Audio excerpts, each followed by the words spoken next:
How you doing? Nice to meet you. See you soon. Yeah. Nice to meet you. Nice to meet you. Very nice to meet you, okay? Nice to meet you, bro. McDavid came up, dabbed him up. Yeah, it's sick.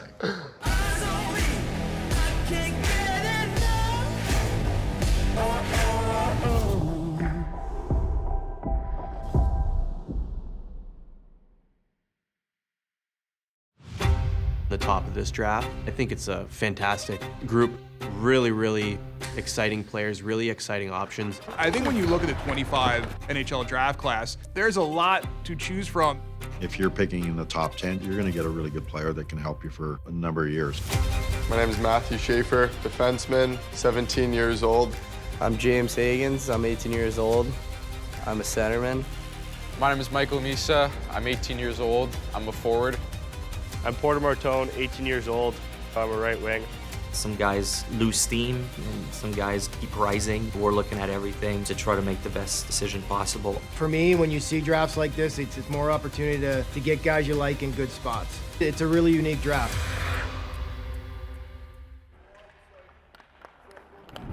Schaefer is a brilliant skater. That's the defining quality of Matthew Schaefer's game.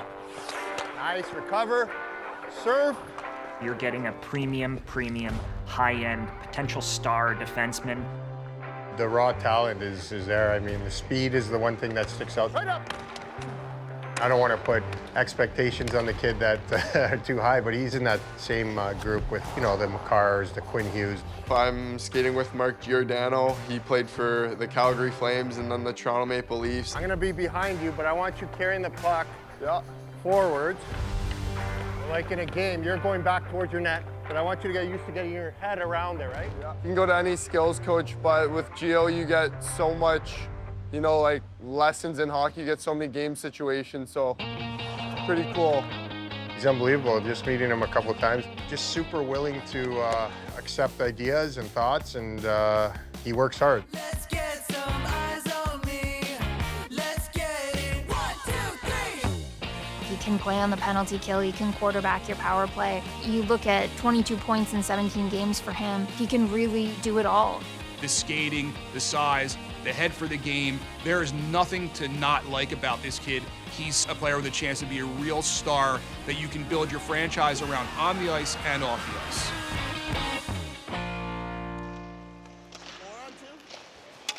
What is this, Dad? Darn, is this 4-on-2? 4-on-2. I got him, Mike. The D, when you play D, it gasses you. When I watch James Higgins, I kind of think of Clayton Keller from Utah. Just fast, incredible IQ. It takes a lot for a 17-year-old to go play college hockey and become a first-line center as he did. And let's face it, he was a point-per-game player in college as a 17, 18-year-old this year. That says a lot about what he's been able to do and withstanding the rigors of playing against much older players. Try to think the game as fast as possible. Every step you take, the game gets faster. If you're not seeing the right play or if you're one step behind, you know, you won't be able to be successful. You have to play at a fast pace whenever you step on the ice. Watching him jumping to Boston College to play on one of the tougher conferences in college hockey was impressive. He was able to almost seamlessly, you know, jump in and impact. He needs a little bit of time to physically develop, put on his quote-unquote man strength, and when he gets there, he can be an incredibly effective, high-end offensive talent. Higgins has a real opportunity to be that next American star, to follow Jack Hughes, to follow Austin Matthews, to follow the Tkachuk brothers, and really be a big part of what USA Hockey does here moving forward. Come on, James, what do you got? Eagles on 3. 1, 2, 3. Eagles!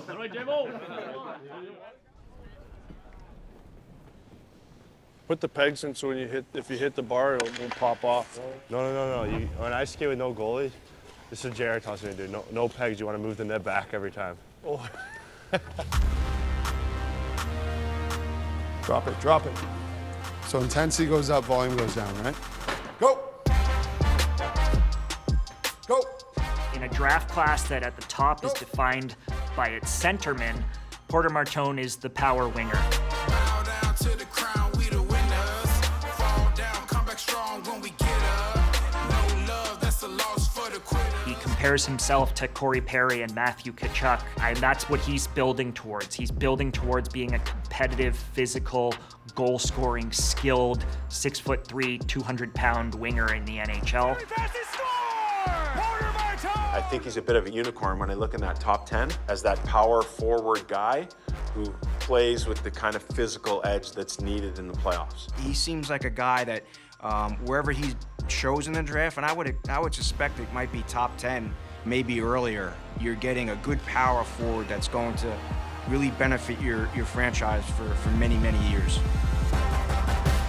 You want to curl through the neutral zone, skate around the circle, and then Luke will pass you one so you get it in stride before the blue line.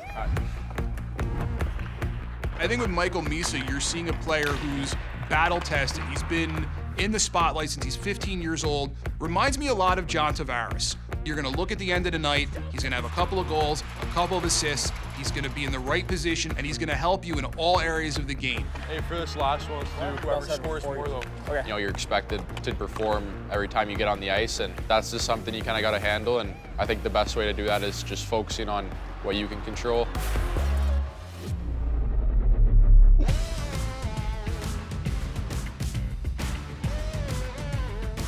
He has such a good work ethic, and you know, it's really shown. Luke, yeah, he's my older brother. I'm always kind of following in his footsteps. He got drafted to Calgary last year. Everything that he's accomplished already, I'm trying to just do the same thing as him, and yeah, I couldn't be, you know, more proud of how far we've came together. Being an older brother, I tried helping him as much as I could on the ice. Michael Misa makes his teammates better. Michael Misa's a leader, and on top of that, he's a 6'1" center who can skate and make plays. Misa to the net, shoots and scores! At 18 years old, he can still only get bigger, stronger, faster. There's a lot to like with Michael Misa.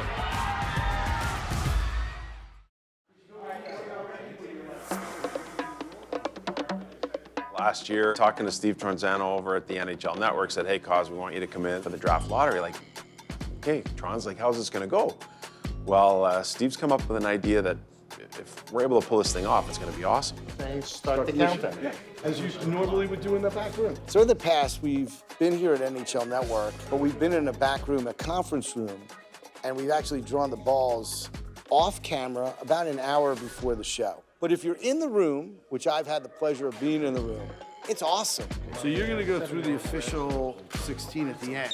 Like, there's nothing wrong with watching a deputy commissioner kind of flip over cards and you see which team and which team and which team. But to see the balls pop out as it happened and to know what number your team needed and you're rooting for a particular number to come up, I thought it was fantastic and a really fun way to do things. This graphic is up. So if the worst case scenario, they don't come up, you just have to remember can go from the bottom. Thank you. From a scouting perspective, it was fascinating because we've been behind the scenes trying to kind of figure out, and you're always got your fingers crossed that your team's ball, if you will, is going to drop and you're going to be lucky enough to win the lottery. Let's assume Calgary wins, okay? San Jose's got the #1 pick. What if San Jose's balls come up? So then Chicago would be the second pick. No. San Jose's numbers have to stay in there to give us 1,000 still. And Calgary keeps its pick if they move up, otherwise Montreal gets it. Yes. Yes. Bill, you made this way too complicated. Now, so the only redraw is on the team who wins the first draw. First draw. Everything else, it flows. Stand by, stand by. All right, here we go, 10 seconds. On camera next. 5, 4, 3. Well, it's time to get started. And please start the machine. And start the clock. Draw. Balls started going down the tube. Number 7, 11. I think our percentages went up to 18.5%. Temperature started rising a little bit. Ball number 3 is 12. Okay, Nashville, you are out. Obviously, we're disappointed. We moved 2 spots. We were sitting in the 3-hole, which I was really, really happy with, and all of a sudden we're at the 5-hole. Bruins fans out. You know, we were thinking there's a chance to obviously move up, or we could have stayed at 5. So to slide back to 7 was the worst possible outcome from a sense of where we ended up. Look at the Chicago Blackhawks, the Islanders, the Penguins, and the Flyers, all even at 18.2%. Wow. After the first 3 balls were pulled, we had the highest odd of winning it, so you get excited. 7 teams are still eligible.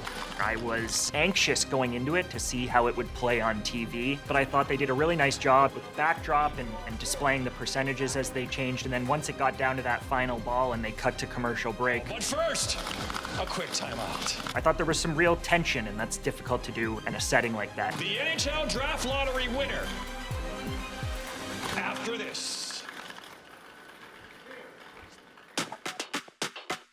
There are the 7 reps hoping their number comes up 5 seconds away from the moment of truth. And here it comes. Draw. The fourth wow. is number 13. Do you believe in miracles, Kenny Morrow?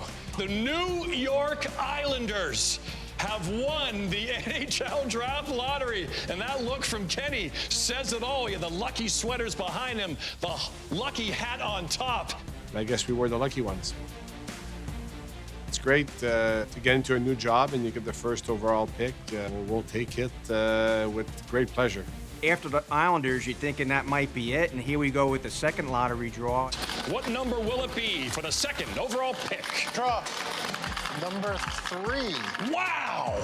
Now the 4th overall selection in the 2025 NHL Upper Deck Entry Draft belongs to the Utah Hockey Club. Wow, the stories in Utah, Frank. Yeah, boys! Yeah. And lo and behold, it's the Utah Mammoth that get the 4th overall pick, moving 10 spots up.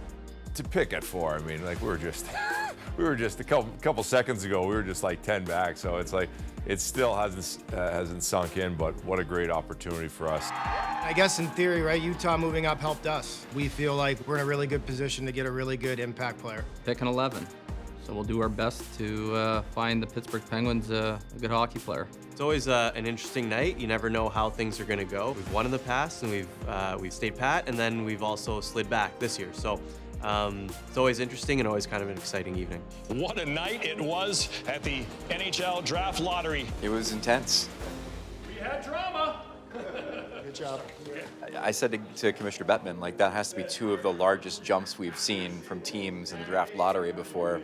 And, you know, just being in the room is really cool. It's like watching the lottery drawing. It's like you're looking at your ticket, you're seeing your number, you're seeing what your team needs, and it becomes a much more dramatic event. The 2025 Upper Deck NHL Draft live from the Peacock Theater in Los Angeles, Friday, June 27th, prime time. Perfect. Thanks a lot. Thanks, everyone.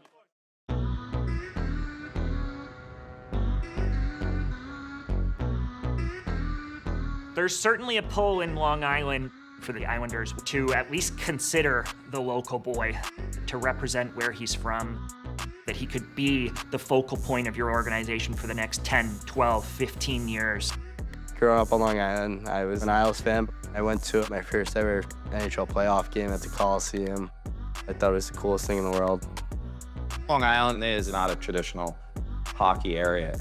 There aren't too many rinks. My dad would build a backdoor rink every winter. You come home from school, and the first thing you do is, you know, you throw your backpack down and, you know, throw on your skates to get out there. And our parents would have to drag us off that ice, make sure we do our homework, and then go back out. I'm gonna be honest with you, I've had a few crazy fans knock on my door over like the last few months.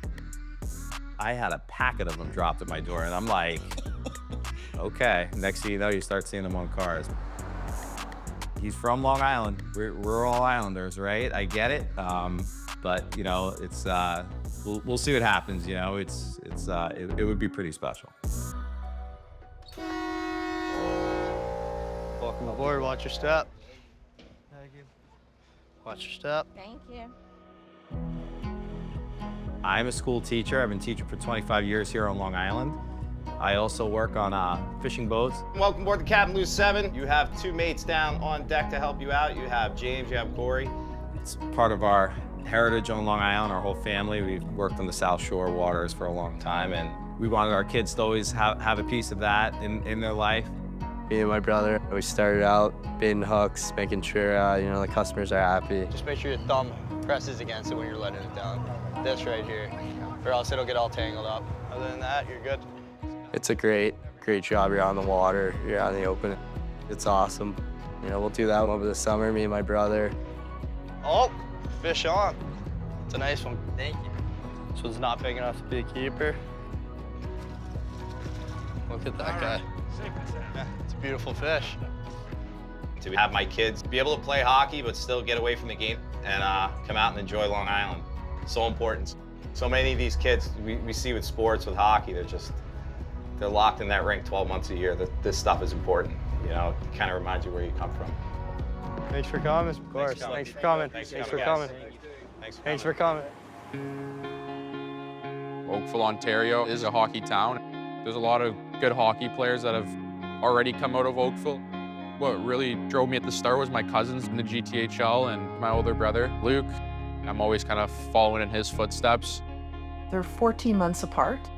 Growing up, in the mornings, we would go to the rink. There was a few moms, and we would all head out to the stick and puck and get on the ice there, and the kids just loved it. Michael always played against Luke and all the kids on the street, which were older. So he was always used to kind of, being challenged physically. First play in Port Credit when he was playing with 4-year-olds. I'll never forget the look on his face when he was kind of skating down the ice and he went out for a breakaway and he almost stopped kind of mid-ice to look behind, like thinking like, where is everybody? Like, I'm not used to this, right? So it was kind of our first inkling of his ability. In the winter, my dad used to build an outdoor rink. Go. They loved it because they could be out there till 11 o'clock at night. If anything, you had to keep a close eye on them, make sure they weren't killing each other out there. We had some patio glass that once got shattered. We've also gotten to a couple scraps which didn't end up well, but their main thing out there was just trying to help each other.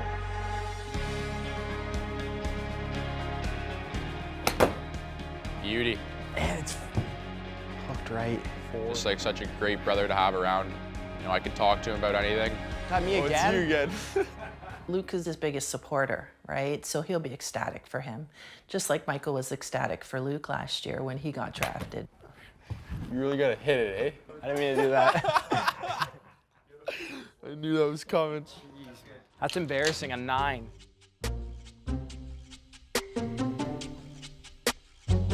This is Jeff. He's been an artifact in our yard for 10 plus years. I don't even know why its name is Jeff.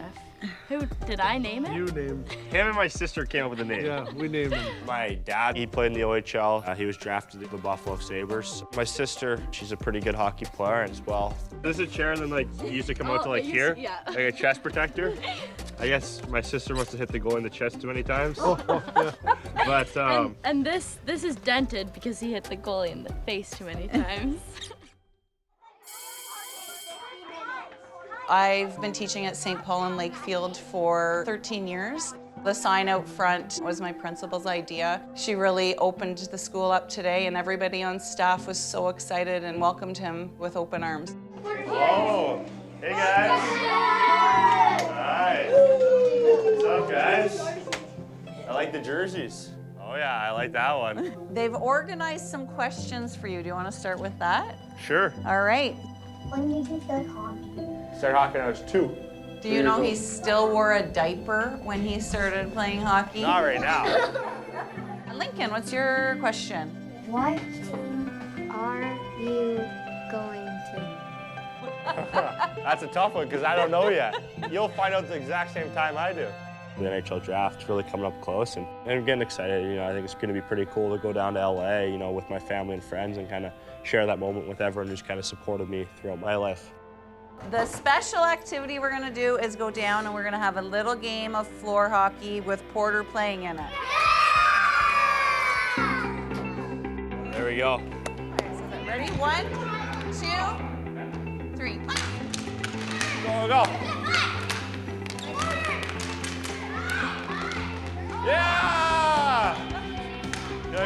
Good goal. Both goalies, both goalies. Goal! Woo! I think when his name gets called, there's going to be definitely a lot of emotion. She's going to cry. When his name gets called, she's going to cry. I think you might cry too. I think it's just going to be complete happiness, probably just like the day he was born.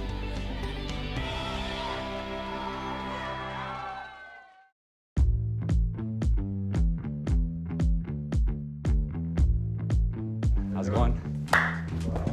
We're really excited to make you guys look the best for the draft. We went to a suit place to get custom fitted. A super cool experience. Looking at the different styles, dealing with really good people that want him to really look good. The houndstooth is a very popular fabric right now. Yeah. From afar, it may look a little bit more solid, but once you get close, you'll be able to see the actual pattern. So it's a really nice That's size. a good start. That's a great start.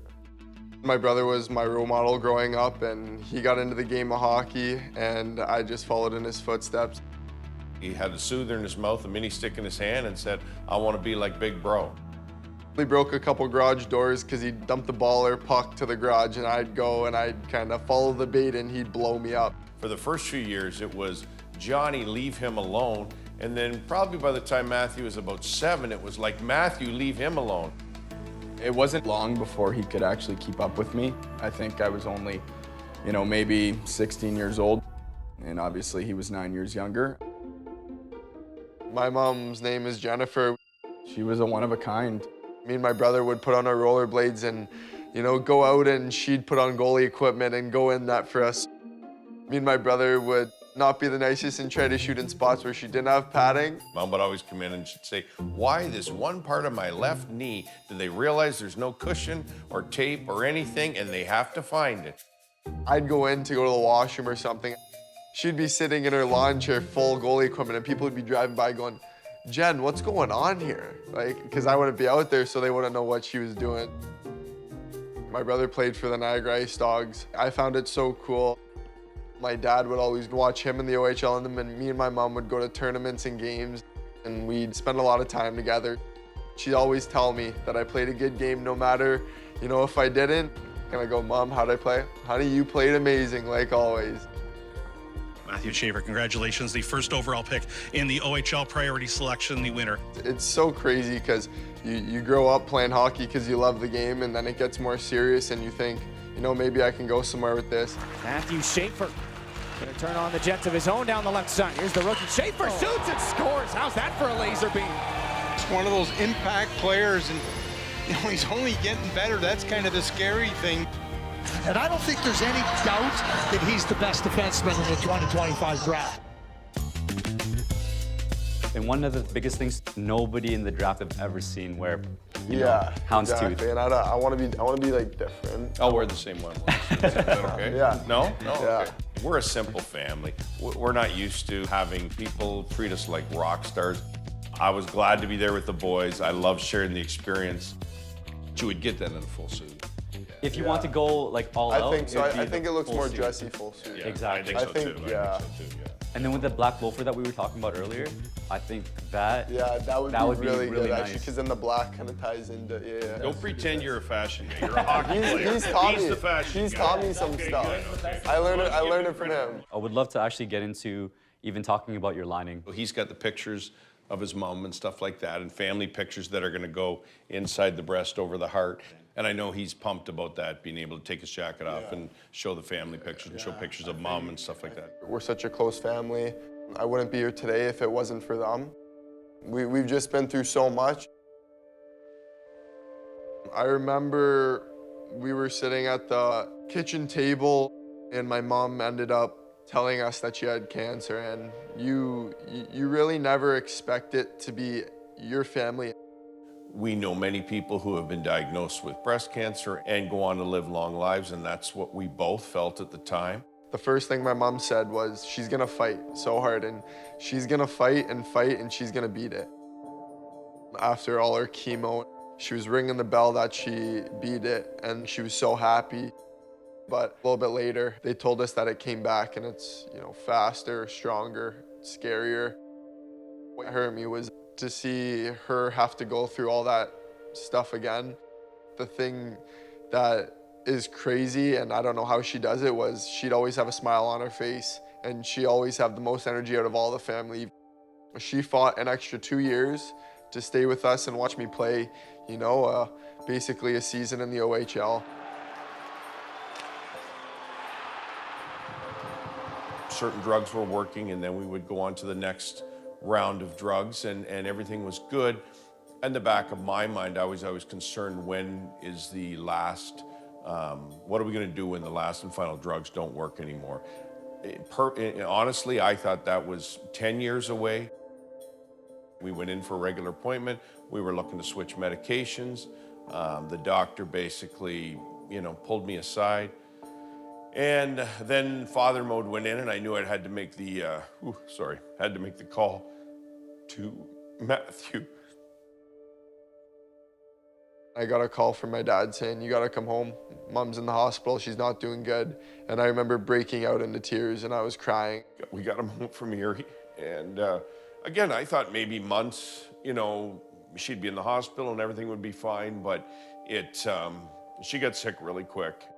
They're at the hospital. I remember going up and talking to her and going, Mom, I'm gonna go out there and work as hard as I can for you. I'm gonna make you happy. We're gonna do it. Matthew would tell her things about, you know, I'm gonna play for Team Canada, or I wanna make the NHL someday, and I'm gonna make you proud. And she would squeeze his hand and he would be like, oh my God. It makes me happy to be able to talk about her, and I'm just happy she's not suffering anymore. I wish a lot of people got to meet her. I wish you guys got to meet her, because she was one of a kind, and, you know, the best mother I could have ever asked for. I had 16 years with her, but those will be the best 16 years of my life because I got to spend it with her. We're going to the grief center here in Buffalo. People grieve differently, they cope with it differently. Some people like to keep it in. Personally, I like to talk out. Thank you for having me today. I know all you guys have gone through something, you know, very sad and serious. And I'll get to tell you guys a bit about myself. Just with everything I've been through, I know we're all in the same boat. I remember I went back to the hospital with my mom and then she passed. It was sad. You get all these new emotions. You either go through days where you're sad, days where you're happy, you know, days where you're angry. But I think if you find something that you love to do that can get your mind off things, whether it's, you know, talking to people, playing games, I think that helps. I talked to my dad right away after, and I remember saying, Dad, will Mom want me to play? And he's like, yeah, Mom will not want you to stay at home, not want you to suffer anymore. She's gonna want you to go play. And it helped me a lot, just knowing that she would be happy, that I'm happy playing the sport I love. You know, when we lost our mom, that's a lot of trauma that can weigh in on a kid. There's no rule book or there's no cheat sheet on how to cope with all that. Perfect. There you go. Yeah. So our dad died from stage 4 cancer. Really? A lot, very similar. On April 26th. Give me a hug, boys. Sorry to hear that. How you guys doing with it? All right. I have, you know, an extra 9-10 years over my brother. So if I handle it in a mature manner, you know, I have more years in life than he does. But for a 16-year-old kid to, you know, handle it the way he did with the amount of pressure that he has, I'm just very proud. How are you feeling about going into everything, you know, like the draft? It's good. Like, I feel like at sometimes if I didn't go through everything with my mom, I don't know if, you know, it'd be as easy, you know? You become more strong when you've lost someone and you've been through stuff like that. I love this. Right there, it's official. I love that. It's a great tradition. I know she's, you know, right beside me in spirit and has a front row seat to every hockey game. And it, you know, I have someone I can play for that extra little bit now. First of all, it's overwhelming to think your child may be drafted in the NHL. And then to hear his name spoken so highly of by so many teams, it's crazy. It is just absolutely crazy, and but it's exciting crazy. Hearing my name called on draft day, it's always been my dream. If it's first overall, it would be an honor, and it'd mean everything. It'd be a dream come true. My dad and brother will for sure cry, and I will cry. I don't think there would be a dry eye in the family. My mom, I'd do anything for her to be here one last time at the draft. The loud music and the early wake-ups to all the tournaments we went to would definitely have paid off. I can only imagine, you know, how happy she'd be for me, and I'd give her the biggest hug and biggest kiss, and I probably wouldn't let her go.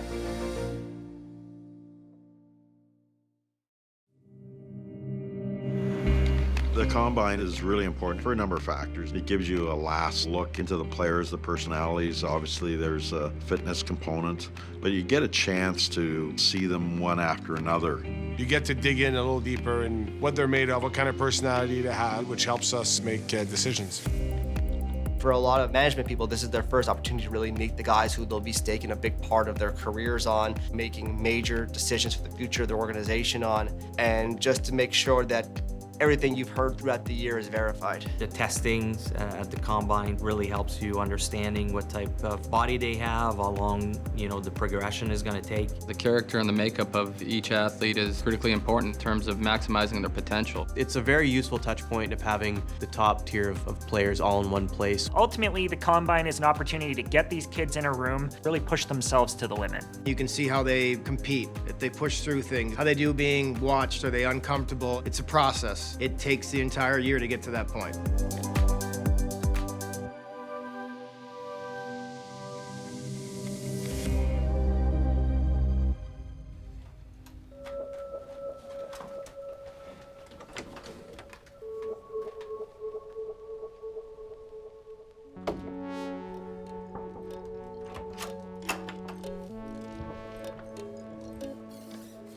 How's it going? James, nice to meet you. Nice to meet you. James, nice to meet you. Nice to meet you.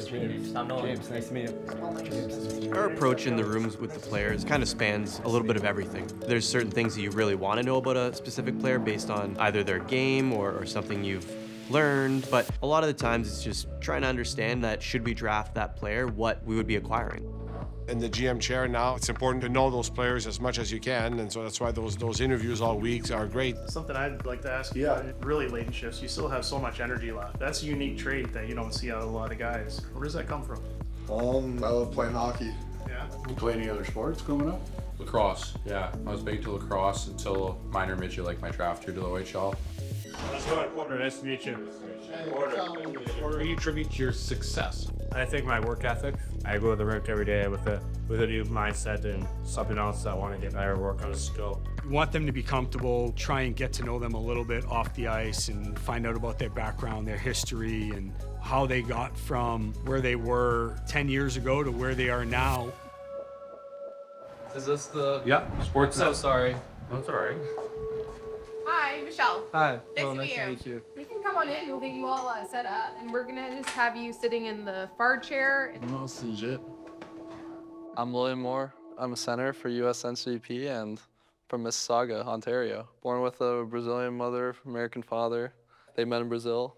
Actually moved to Geneva, Switzerland. A couple years there, and then ended up, you know, staying in Toronto. Can you tell us anything special about you that might surprise us? I mean, play the piano. I don't know if that's too hidden anymore. Nope, and that's why we have this. You've had some big performances in your life. All right. I can play Twinkle Twinkle Little Star. There's not too much else I can do on here.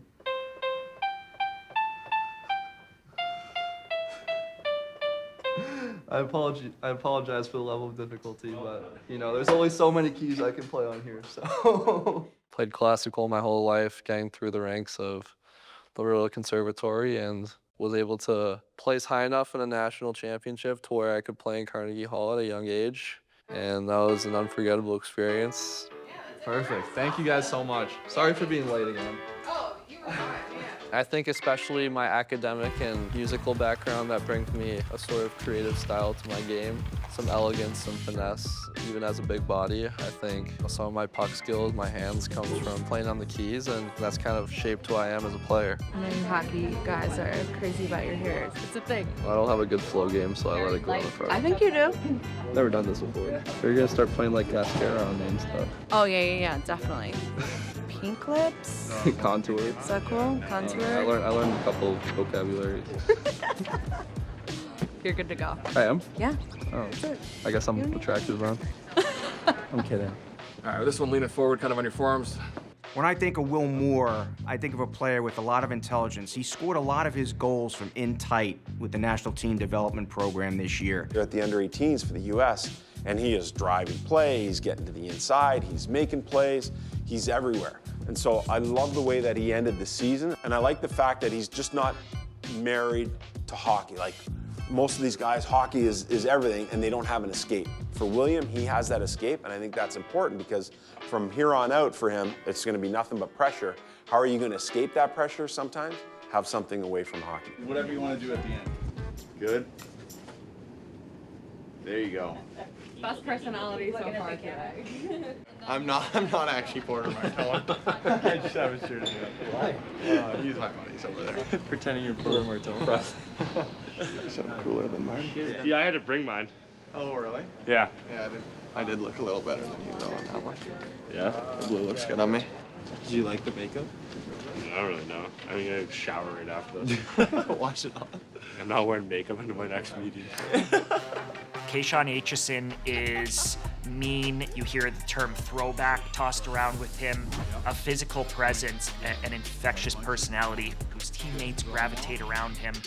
He dropped the gloves this year. I had a scout describe it as bumper cars to me. You want offense from the blue line, he can provide it. You want some grit, some angry, some nasty play, he will embrace that role. He is a physical, hard player to play against. He's a guy that every other team in the league will hate playing against him. He's got this big smile, gregarious personality. He walks into the room, he's giving you that handshake, he's got style. You know, look good, play good, feel good. And then he gets on the ice and he's like, whoa, this guy's an old school throwback. Open ice hits along the boards, block shots, use his stick, defend.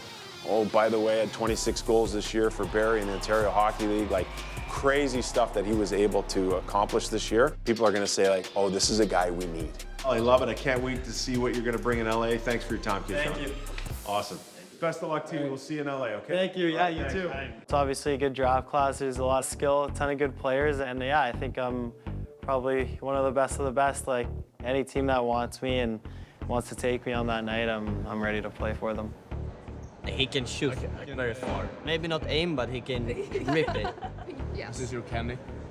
It is. It's my Fruit Loops. Would you like a Fruit Loop? Fruit Loop? Yeah. It's like a breakfast. It's like sweet.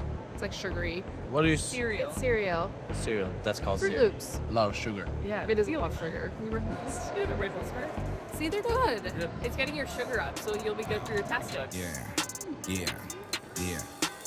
Show up to blow up and sew up the game. So what they pull up or throw up a game. Told her to pull up then roll up the flame. We want the good life, you know why we came. Don't know what we look like, but they know the name. Pretty simple. We're gonna start at 70, and then every minute we're gonna race it. Because it's a fan-based bike, the faster you pedal, the harder it is. And every minute, I'm gonna have you do 5 RPMs faster. 70 RPMs to start, and we go until you can't anymore. 3, 2, 1, go ahead and give me 75. And it's 95 time, give me 100 now. Give me 105, Shape, there you go. Yeah, you got it.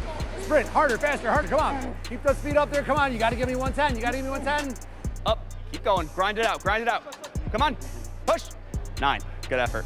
I thought you were gonna try for another one there. So get yourself set, there's a sticky pad right there. We're gonna do 3 jumps.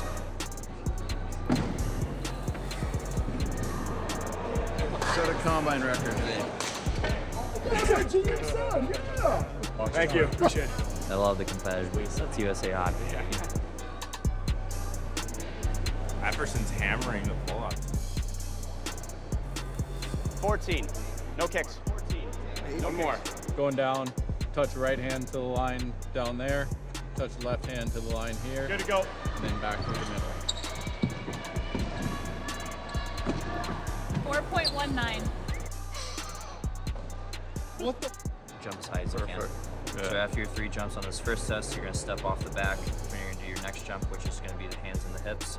Arms have to stay connected to your So body. I'll do all 6 and then he'll do 6.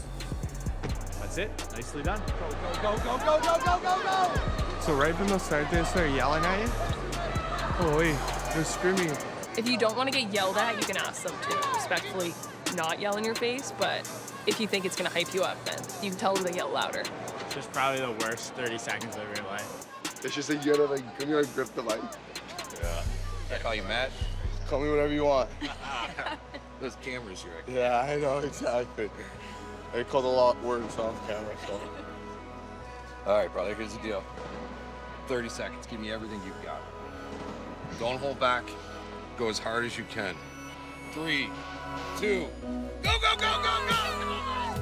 I was happy with my Wingate score. Your stomach ends up hurting, your legs, but it's a good feel. The only thing you can control is how hard you work. You're seeing the scoreboard. You want to be, the best at what you do. Just super grateful that I got to be here. Super unique. Obviously got to talk to a lot of NHL scouts, executives, GMs, and yeah, it was really fun.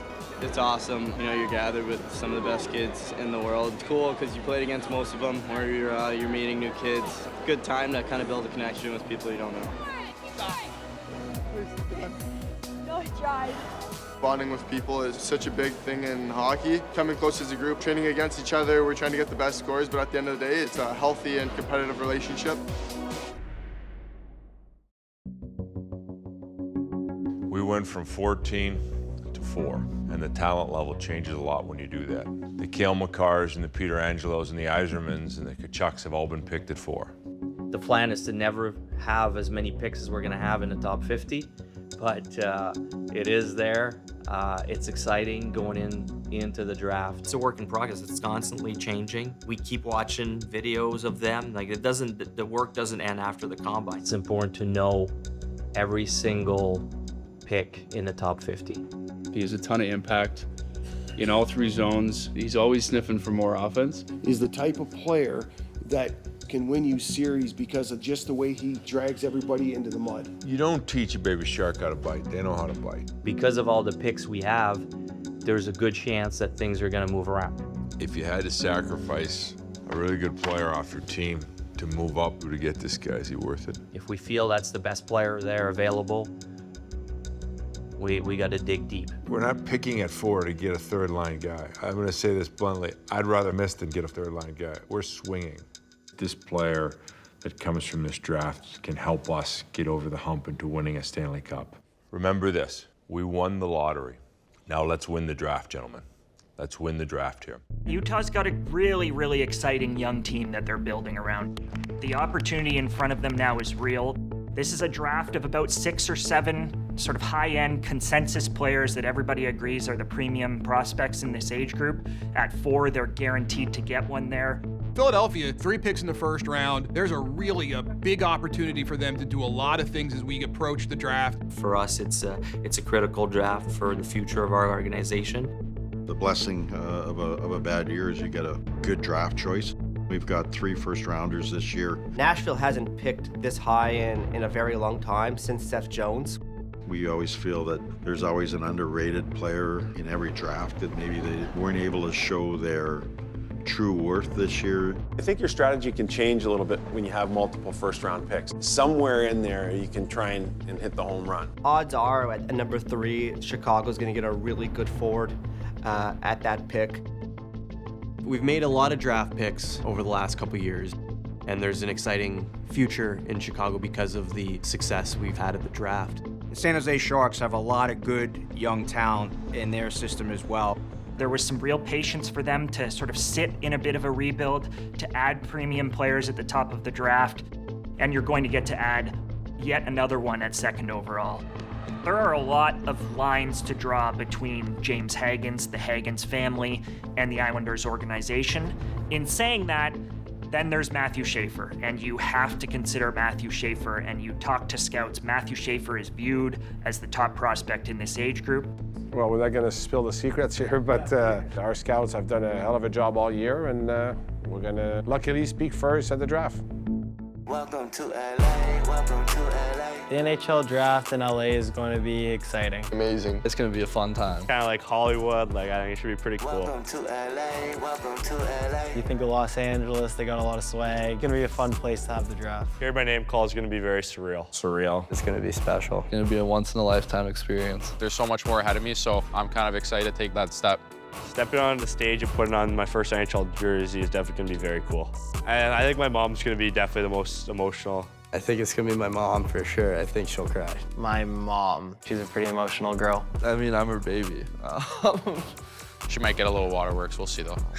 I think my mom from upstairs. My dad and brother will for sure cry. I will definitely get some tears. I don't think there will be a dry eye in the family. It's gonna be something special. Moment of relief. It's something I've always, dreamed of. Oh, I don't even know if I can put it into words. I think it'll probably be, one of the coolest moments of my life. It's gonna be a dream come true. Welcome to LA, welcome to LA.